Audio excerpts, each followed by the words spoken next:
Hi guys, happy Saturday. How's everyone doing today? I have a very bad shoulder pain, shoulder and neck, and what do they call it? The rotator cuff. I'm hoping it's not what they call brachial plexus because it's actually like a virus that gets in your joint or something. And I don't know, I'm not too happy with how much this hurts, but I just took 600 milligrams of ibuprofen, and I might try to take a little nap because I worked last night. Uh, if anyone's new to my channel and don't know what that means, it means overnight.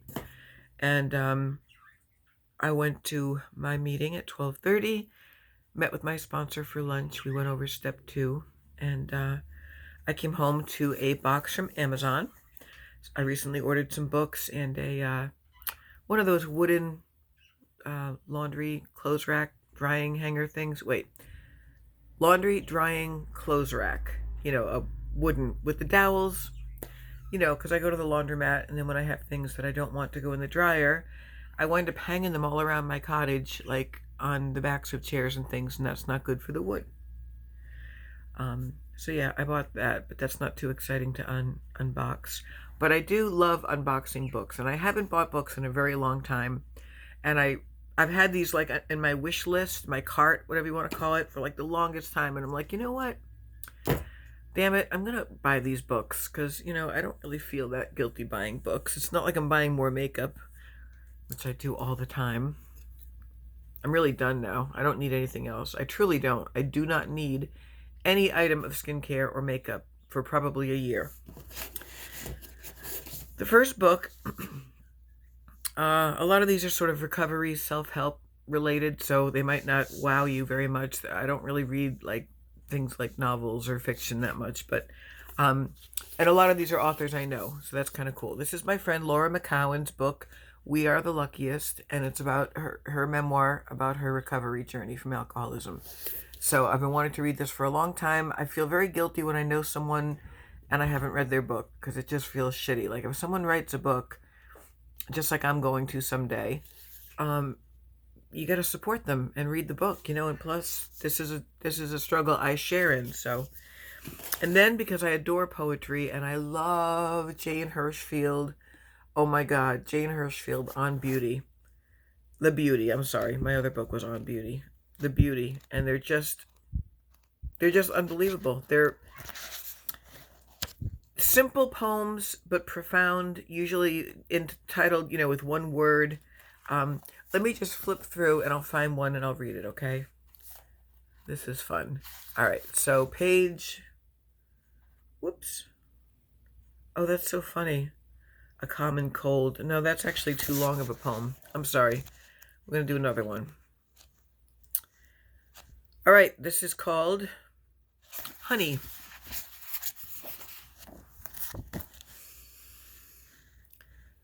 Music comes with instructions. Pianissimo, forte. In no plays, the actors wear masks so their souls can be seen. Wild-haired old women, callow young priests. Each morning I wake in strange country, my bed made of strange wood. Time arrives clockless. Rain poses hieroglyphic with bent knees, shoulders askew, arms lifting from out of the future. A box labeled neither requests nor suggestions. What is, what will be, and honey, touched it sticks to the fingers. Andromeda overhead silent, below, ears, eyes, an aching elbow. Chekhov, the laboring bees. Yeah, aching elbow. That probably seemed a little abstract.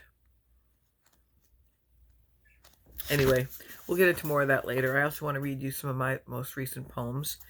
So that's Jane Hirshfield, very good poet. Here is the brand new The Cult of Trump. Now, you can think whatever you want politically. I refuse to use my platform to speak politically. But, I mean, personally speaking, this is going to seem contradictory. I am not pro-Trump in any way, shape, or form. I am pro Steve Hassan, who wrote this book. He's a leading cult expert in the country. And as you know, I was in a dangerous cult. And when I first met my therapist, we were talking about the cult. And he said, "Oh, it sounds like Trump." And I said, "Yeah, well, there's a lot of parallels, trust me." And of course, all of the people who are in the cult of Trump are the ones who are, well, I'm not going to say anything about Republicans versus Democrats and the state of our country right now, but it's a book, and I'm sure it's going to be a great read because Stephen Hassan is a fucking genius. I'm sure I just offended any Trump supporting listeners, followers, viewers I have. If you want to leave, bye. I don't know what else to say. This is by the inimitable Glennon Doyle. She used to go by Glennon Melton Doyle. I've also met her at a sobriety retreat a couple years ago. A real firecracker of a woman, real smart. You know, this is Carry On Warrior, The Power of Embracing Your Messy, Beautiful Life. I don't know when I'm going to have time to read all these books, but that's what's good about working nights, actually. And I can't wait. I also know this author, Holly Whittaker. I met her at a retreat. Quit Like a Woman. It's about how she quit drinking, kind of semi-AA, but then she left AA and she did it in other ways. The radical choice to not drink in a culture obsessed with alcohol. I hope these ladies know I'm giving them all this, like, free advertising. Not that they need me. I mean, they're already, like, famous authors, but Holly is a great woman. She's the founder and CEO of Tempest, formerly Hip Sobriety. That's online.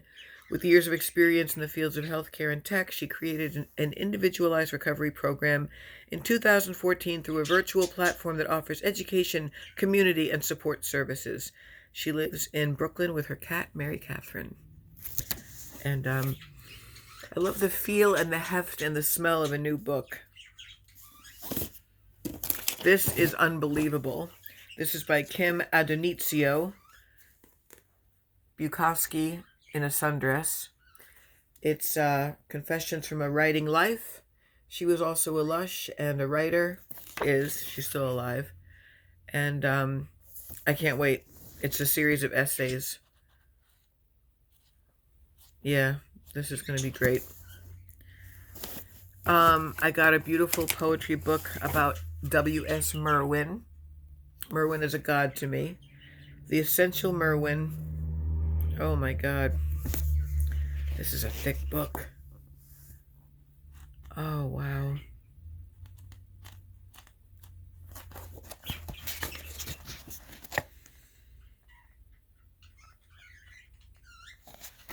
Beautiful. Beautiful poetry. La poesia è vita. Poetry is life. And then my friend Jen Pastel wrote a book called On Being Human.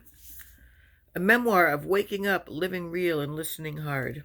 Forward by Lydia Yuknanovich, whom I've also met. I know I'm dropping all these names and everything, and it probably makes me sound obnoxious, but that's okay because I am a book nerd. I really am.